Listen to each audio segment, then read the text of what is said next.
All right, so this is our open class for pre-cal for September 2nd.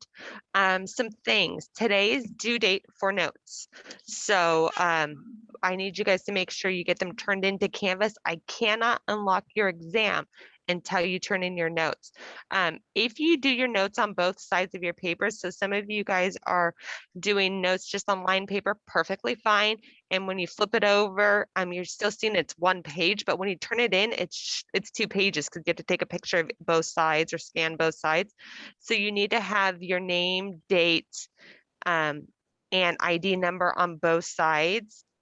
So name, date, and your ID number. So some of you guys are only getting one side. Some of you guys aren't putting it on all of them, so that has to be in all of them. The other thing is some of you guys are doing guided notes, which is absolutely okay. But remember, on each of the pages of guided notes, you have to write your name, date, and ID number. So to kind of save you guys some time on having to write that on so many pages, you might want to, and if you've already printed them out, no big deal. But for your guide notes, you might want to print 2 per page so that you don't have so many pages of paper. It saves on paper, and then you don't have to write your name, date, and ID number on as many pieces of paper as well. So just some things to think about. So today I'm going to focus on linear programming. And so when we do linear programming, we're going to be graphing things. We're going to be graphing these different, what we call constraints. So constraints are basically restrictions. So what I'm saying is that my y has to be greater than or equal to 0. So it's restricting it so that it has to fit within that. It's the limitation, it's limiting it. Those are what we call its constraints. So this first question that I have, it says that it asks, what are the vertices of the feasible region? So let me talk about what that feasible region is, but I want to go ahead and I want to graph these, and we can graph them by hand, absolutely, but they give you different tools. So let me show you some of the tools that you guys have, and maybe you know about them, maybe you don't. So let me go ahead and share my screen, different screen. And I'm going to go over here. Did it share? Is it sharing my Edgenuity screen? I think it is. Let's see. There we go. Okay, so over here, when I go and sign in Edgenuity, I'm going to just click on my pre-cal thing, and I could click any one of these assignments. So again, I'm working in linear programming, but I'm just going to click this first assignment. Doesn't matter which assignment I go to, and I see this little calculator button. These are the different types of calculators that they have for you on all of your assignments, your quizzes, they offer it. So I'm going to go to this graphing calculator. And when I do that, it pops up another screen. Now, because I'm sharing, you don't see that screen pop up unless I reshare it. So let me go ahead and show you what that calculator looked like. So it looks like this right here, which is great. So this, you can see it's powered by Desmos. So it is just a Desmos calculator. Now, the one thing I don't like about this is that it limits it to a smaller size.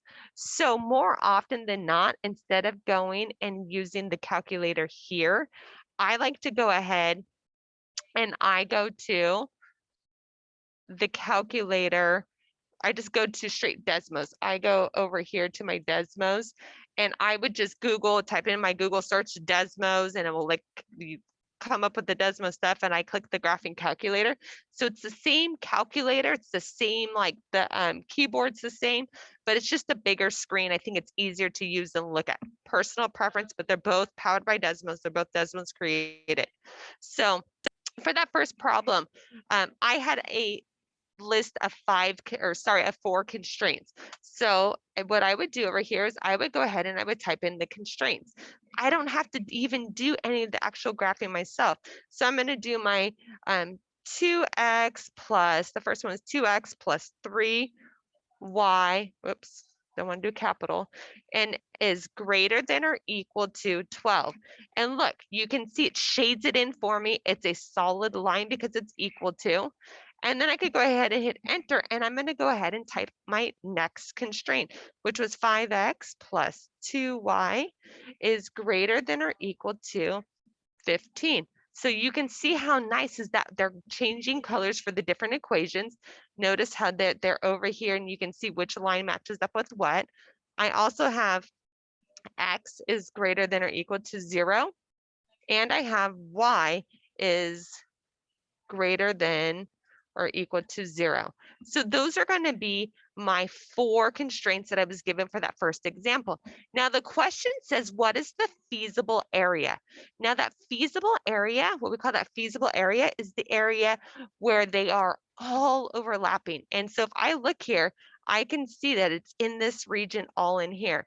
So its constraints is this point right here. This point right here, you can see them highlighting in black. This point right here, and everything that goes outward. So everything, whoops, let me, it goes outward this direction. So you can't see where it ends. It's not in like a box. Often we see it like in a box, and that's not the case. So I'm going to kind of just sketch these points onto my paper for you guys just to see. So I'm going to go ahead and switch my share again, and I'm going to just move this graph to my paper, and we can kind of talk about it a little bit more. So I'm going to take those points that I had. I had a point here at, it was 0 and 7.5. I had a point here at, this is 1.909 and 2.727, and I have a point here that was at 60. And so my graph kind of went like this. Obviously my artwork is not very good, but you guys can kind of get the idea. So it's going something like this, and I had constraints there. So what it's showing is that everything here, all that area right there, this is what we would call the feasible region. So it's restricted from here to here to here to here. And that everything out this way is where that all overlapped. Each one of these graphs, each one of the equations created from this are all in this feasible region. They're all included in that. And so what we're looking for is, what are the vertices? That's where these points are. Those are the points that are in that where the two lines might meet and cause an intersection. Those are the vertices, is where the two lines would meet, and it matches with this piece right here. So again, vocabulary feasible region is where they all overlapped for these. These are what we call our constraints. And so I'm going to work a little bit more with vocabulary for these.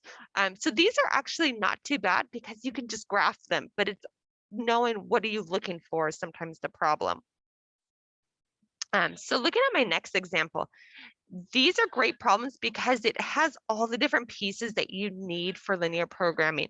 A lot of the questions are just kind of focusing on just the constraints or the feasible region, or even the objective function, and not the whole big picture. And so this covers the whole big picture. So let me go ahead, let me read to you the problem. It says a manufacturer produces 2 types of bottled coffee drinks. We have cappuccinos and cafes a latte. So each bottle of cappuccino requires 6 ounces of coffee and 2 ounces of milk. And this should be, sorry, and earns a profit of 40 cents. Each bottle of the cafes requires 4 ounces of coffee and 4 ounces of milk. This is copy and pasted, so sorry, earns a profit of 50 cents. The manufacturer has 720 ounces of coffee, 400 ounces of milk available for production each day. To meet demand, the manufacturer must produce at least 80 coffee drinks each day. Let X represent the number of cappuccinos and Y the number of cafes. So let's go ahead and let's pick apart a lot of information. Let's pick apart things that we know. That's where I always start first. I read it, I highlight kind of things as I read through it because it's a bunch of words. So what do I know? Well, first, let me go ahead and I know that X is going to be my cappuccinos.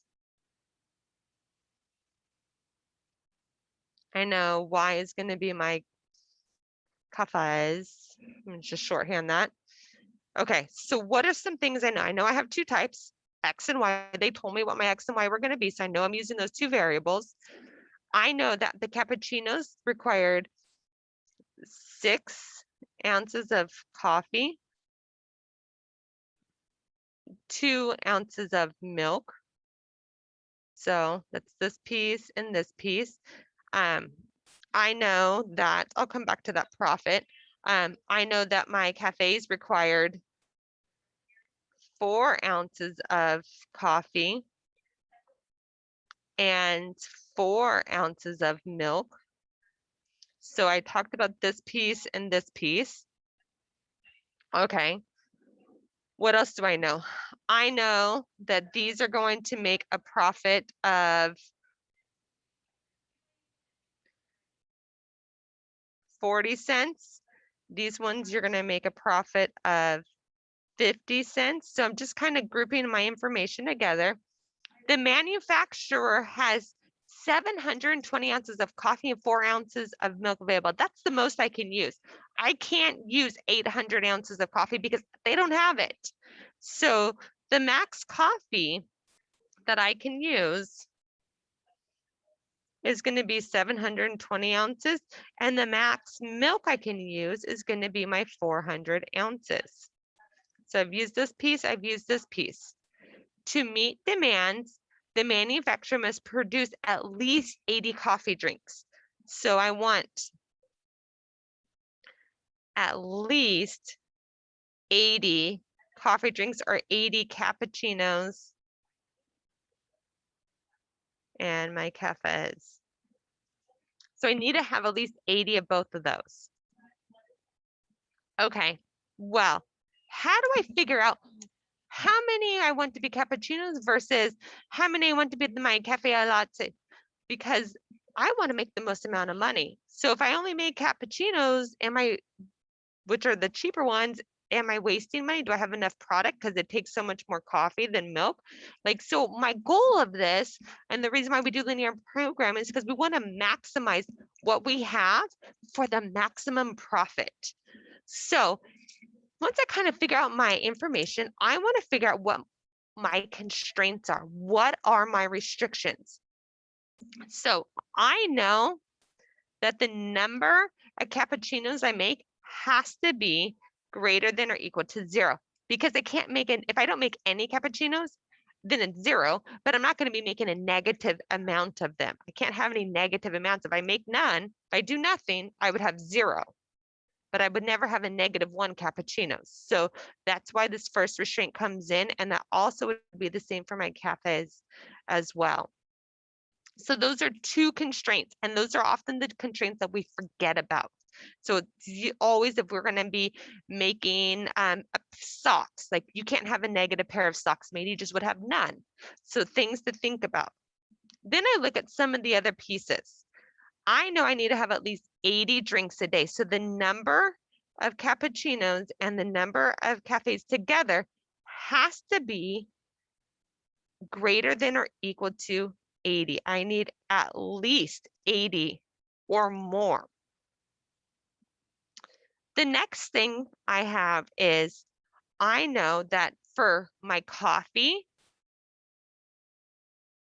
I'm going to focus on coffee. For every cappuccino I make, I need 6 ounces of coffee. So for every cappuccino, I need 6 ounces. I don't know how many cappuccinos I'm making, but for every one of them, I need 6 ounces. And for every cafe, I need 4 ounces of coffee. But I can't have more than, I can't have more than 720 ounces, right? So the number of ounces used between them has to be less than or equal to 720. So that's for my coffee. Very similarly, we have it for the milk. We have restrictions on how much milk we can use. And for every cappuccino, I'm going to use 2 ounces of milk, and I'm going to use 4 ounces for my, oh, I'm going to throw you guys off with that. This is 4 ounces for my cafes, which are Ys. This is 4 ounces of milk for my cafes, which are my Ys. So that has to be less than or equal to the amount that I can use, which is 400. So again, I'm using X and Y to match up with the amounts that correspond to it. So this is for my milk. So again, these are all constraints. These are what we would call our constraints right here.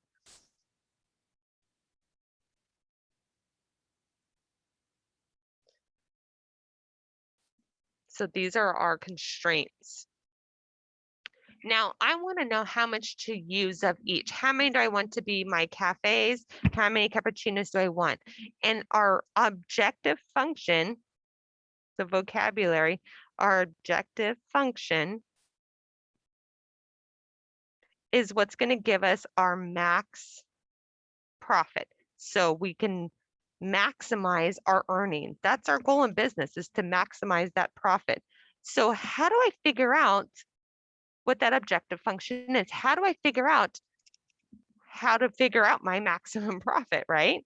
Okay, well, here's what I know. For my profit, I know that each of these cappuccinos earns 40 cents. Every time I sell one, I earn 40 cents.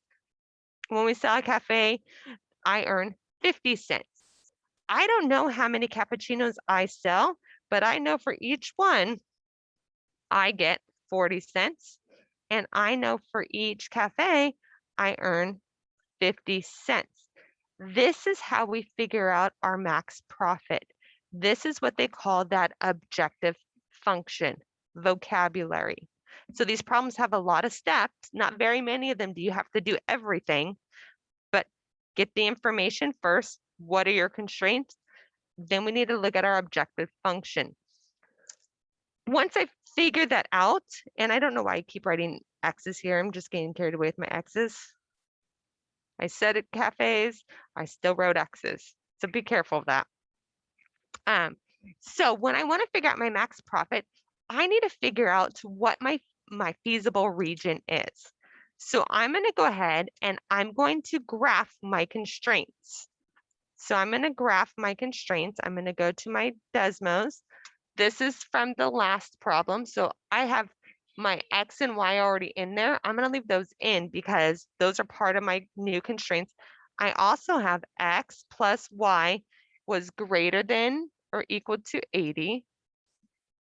I had 6X plus 4Y is going to be less than or equal to 720. And I have one more that was going to be 2X plus my 4Y is less than or equal to 400. Okay, so when I look at my screen right here, I'm like, well, I don't see anything. That's just because these numbers were big. I have 400, I have 720. Like, I need to zoom out. And once I zoom out, I can see some of the pieces. So my goal here is to figure out where they all overlap. That's the feasible region. So I look here and I see in this little region right here is where they all overlap. And I'm going to go ahead and mark my points of what my feasible region where these vertices are going to be. So you can see these 5 points right here create that feasible region. So I went to the graph, I just plugged them in, and these are going to create my feasible region. So I'm going to go ahead and I'll move these points to my paper so that you guys can see them. But that's where they came from. I just plugging them into the calculator and it's having it graph it. So when I talk about my feasible region here, I don't know if I can hide this thing.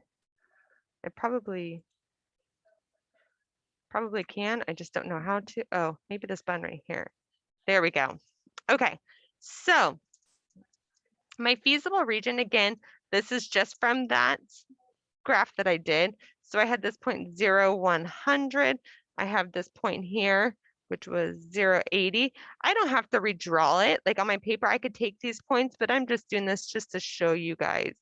And we're going to go here to 120, 0. And I had one here, something at 80, 60.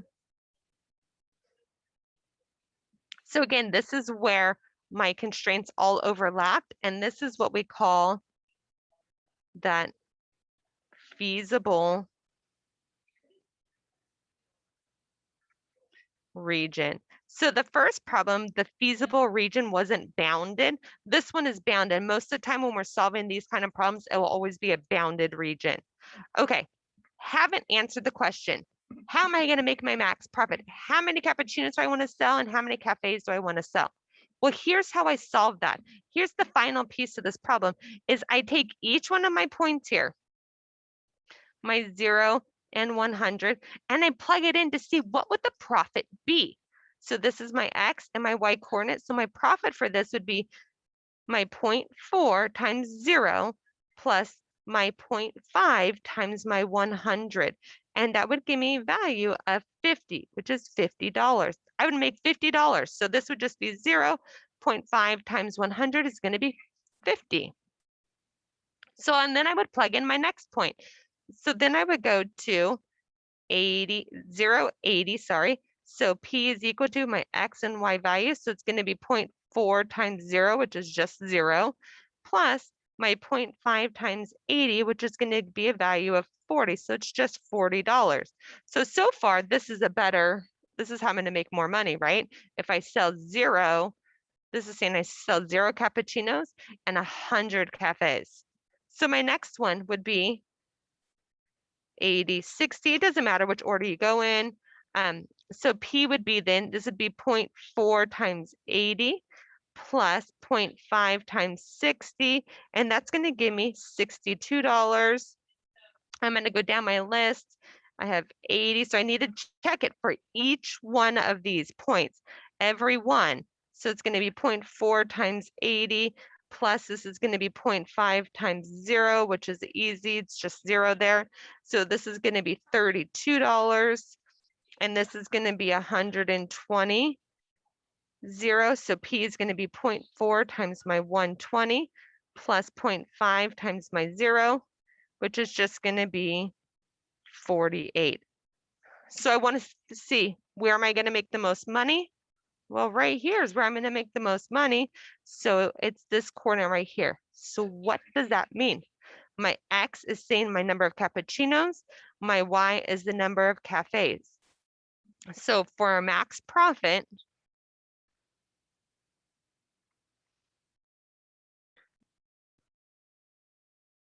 you'd want to sell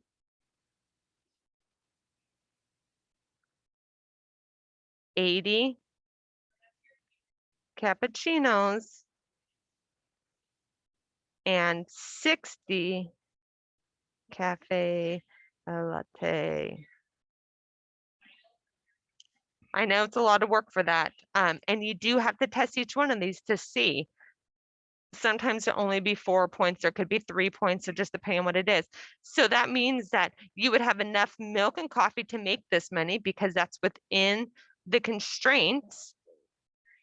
You would be making at least 80 drinks. So this would fit all of the constraints that we had here. And that's why we need to go ahead and we need to write out our constraints, graph it, so we could get values that are within those limitations that we have here. Any questions? Did you have any questions, Seth? No, ma'am. Everything was perfectly clear. Thank you. All right. If you come up with any questions throughout the week, or if you guys need extra help, please feel free to sign up on for my office hours. Otherwise, I will see you guys next week. And have a great 3-day weekend. You too, ma'am. All right. Take care. You too. Bye.